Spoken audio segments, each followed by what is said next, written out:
It has been almost 8 years since Nissan 370Z Coupe replaced the 350Z, and now there's a new model here, the Nismo version. Nismo, the motorsport division of Nissan, hasn't had an official presence here before, despite the sub-brand existing since 1984. Now it has, with more Nismo models expected here in the future. While the 370Z Nismo hasn't received quite the attention that the fire-breathing GTR variant has had lavished upon it, the enhancements are broadly similar, including the carbonized body kit, lightweight wheels, extra rubber, mildly enhanced engine and brake performance, stiffened suspension and sportified interior. Naturally, it's nothing like as expensive, given it is based on the 370Z Coupe, selling for an estimated $72,000 price TBC, instead of $60,000 for the regular 370Z Coupe in manual format. There will be no automatic version of the Nismo 370Z, which is entirely appropriate for various reasons. The manual is just delicious in use, and comes with a switchable atop function, Synchro Rev Match, that Nissan thoughtfully developed for the 370. Unlike the GTR Nismo, which first showed its face in 2015, the Nismo 370Z has been around for some time, and this latest model is effectively the second generation. Its new body kit is more subtle, and the chassis is stiffened around the attachment points, so the suspension tune has actually been relaxed some. That said, it is still stiffer in the main by about 15 to 50% over the standard 370Z in terms of springs, roll bar settings, and damping. Nismo has raised engine output slightly too, up by 13 kilowatts and 8 Newton meters, to 253 kilowatts and 372 Newton meters, respectively. That's partly the result of a new free-flow exhaust system that reduces back pressure by 30%. This special 370Z also comes with a Nismo engine cover, updated fascia, sills, bumpers and rear spoiler, Nismo door mirrors and superlight 19-inch rims with special road-going Potenza rubber. There are 245 14th R19s on the front and 285 35th R19s for the rear wheels. Brakes are uprated too, with larger rotors, 4-piston calipers up front and high-rigidity brake lines. Inside are special seats, with the base finished in red, and the wheels semi-clad in suede-like material. The Z in Nismo trim looks better than the standard car, with a small tune spoiler finished in red and black highlights, enhancing downforce. Its outline in some ways mimics that of the bigger GTR. The side window shapes are similar, but the head and taillights are a bit prissy. Still, refinement is said to have improved. Extra sound deadening in the wheel arches and thicker carpets quieten the road noise generated by its low-profile performance track shoes. There's also digital sound manipulation to reduce the low frequencies generated by tire thrum. That may be sufficient for roads built of hot mix, but doesn't come close to drowning out the clamor on our unruly roads. That said, the 370Z has always been pretty raucous, and this is more of the same, only less. It's not as loud as the GTR Nismo, and nor is it as shouty as the previous 370Z we drove. However, we recorded an average SPL of 78.9 decibels, with many readings in the 80s. Anything north of 75 decibels for long periods of time is bad news for the auditory apparatus, so it's an earplugs car if you value your hearing. In this class, the Nismos aren't alone, but it's one downside of owning vehicles that are designed to tear arse around the countryside, racetracks. The engine sound partway compensates, a gruff growl ever present. Performance is forthcoming too, with no real need to rev the big V6 hard. It runs like the wind from 3,500 to 5,000 RPMs. And there's nothing quite like a good gearbox to get the best from a mill either, and this is a cracker, snicking from cog to cog precisely, the clutch good and hearty. We did a couple of hard launches and there was no sting, no slip. The Nismo pretty much met its stated claim on the second run.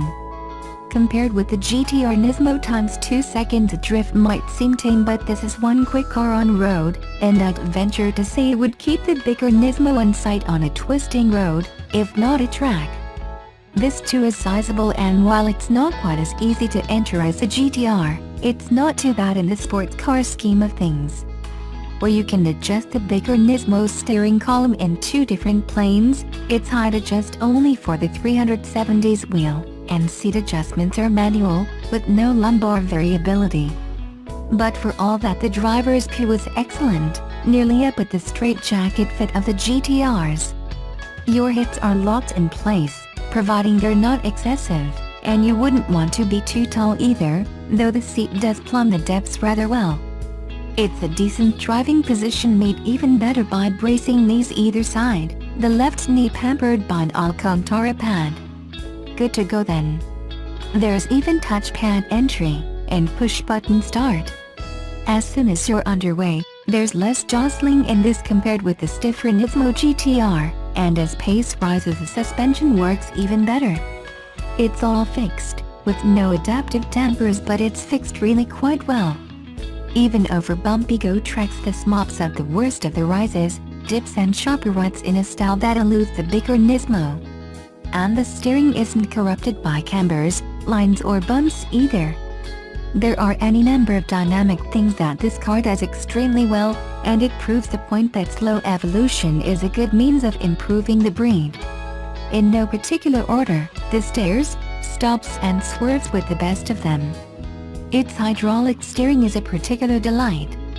It's such a refreshing thing for a company to stick to what works rather than swap to electric steering just because everyone else is doing so to save a small amount of fuel. So the helm in this car is just fantastic, feelsome, fast, and well weighted. No question that it is a better steer overall than the Nismo GTR because you're not having to forever make little corrections to stay on line. So it's easier to drive quickly. The Z seems happy to oblige, with a natural gait of around 120 km per hour, equivalent to 2750 RPMs in top, where the VVT aspect of the motor is starting to make its presence felt. You need to be ever mindful of speed creep in this. In corners it feels solid, secure, well balanced, and is a delight to press on in. The other highlight is braking power. During our time, cold temperatures put paid to decent distances. We couldn't get great bite from the tires, so a best stoppie of 35.6 m isn't really a good reflection of brake quality. They're truly decent, if not quite in the GTR's league. Given you can purchase 4 of these for the price of the Big Daddy Nismo, and it runs the GTR rather close in so many ways, it's hard not be impressed by the enhanced 370Z. Okay, it doesn't look as if it has come directly from a Need for Speed game like the GTR, but from behind the wheel the lesser Nismo is the more complete car. On the track, we'd probably find the opposite, but this is a fabulous update, and deserves to give the 370Z a new lease on life. When the next generation Nissan Leaf is launched in the near future, it will feature Nissan's ProPilot semi-autonomous technology. This system was already available in Japan on the Serena minivan, but the Leaf will be the first Nissan in America to feature it. Fortunately, we didn't have to wait for the launch of the Leaf to try it, since Nissan fitted the system to some Rogue crossovers for the press to experience. Nissan's representatives did say that it has no plans to offer it on the Rogue yet, though the implementation here seemed close to production ready. How does it work? Nissan's ProPilot Assist is classified as an SAE Level 2 semi-autonomous driving feature. What this means is that it offers only partial automation, and the driver still has to maintain attention and engagement with the task of driving. Nissan emphasized this too, saying that this is not something where you can take your hands off the wheel. However, what automation it does have is fairly comprehensive. While remaining in one lane, the car will manage the steering to keep the car in the center. The adaptive cruise control can bring the car to a full stop, and then resume acceleration when the vehicle in front of it begins moving again. This automated steering relies on a single camera, which on our test Rogue was mounted in the windshield ahead of the rearview mirror. The adaptive cruise control uses radar sensors behind the front fascia. Operating the system is extremely easy. It hardly takes any more input than setting cruise control. In fact, turning on the cruise control is the first step. After that, the driver presses the Nissan Safety Shield button, which has an icon of a car surrounded by radiating circles. On the instrument panel screen, this will bring up grayed out icons of a steering wheel in the upper left corner and lane markers on either side of the car icon. Then you set your cruise control speed, and within a second or two, the camera will recognize the lane markers and provide steering assistance. Turn on cruise, turn on safety shield, set cruise, and you're done. If you need to change lanes, switching on the turn signal and turning will temporarily disable the steering assist, but once you've changed lanes, it will automatically turn back on once it finds the lane marks again.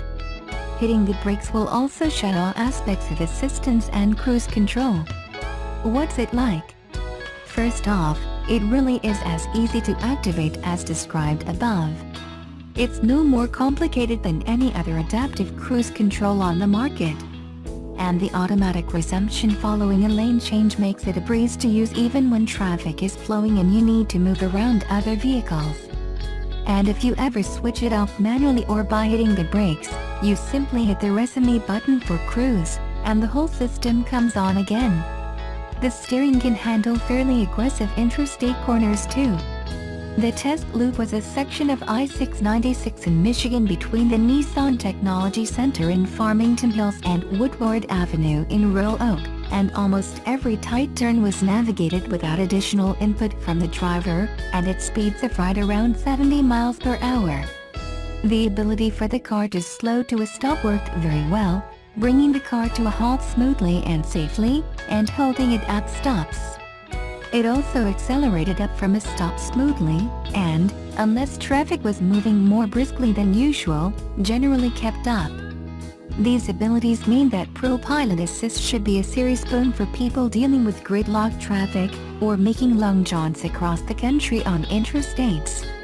I personally would have appreciated this feature in college on my long drives between Indiana and Kansas. 13 hours of endlessly straight interstate can wear you out, and having this assist would have really helped with fatigue. And in traffic jams, just the thought of not having to gently feather the accelerator and jump between it and the brake should bring relief to ankles nationwide. It does of course have limits, and these limits are what drivers still have to pay attention and intervene at times. While we were testing on the inside lane of one of the highway curves, the car started drifting outward, and went far enough that the lane departure warning triggered and I had to add some steering input. This is not a fully autonomous system. Nissan's representatives warned us that the adaptive cruise control can't overcome some speed differentials, that is going from highway speed to a stop in a short period of time. So if traffic comes to a slow or a stop very quickly, the driver may have to provide stopping power manually. Additionally, while the automated steering generally does a good job of keeping the car centered, there were a number of times that it drifted farther to either side than I would go driving in full manual. Is it worth it? This all depends on your driving situation and what's important to you in a car.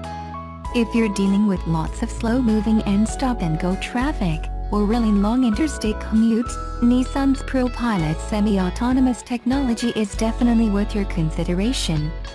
It would be extremely useful for those conditions. If not, this feature likely won't make a big difference in your daily driving. As useful as it can be, it still shouldn't be the only thing that drives your car purchase.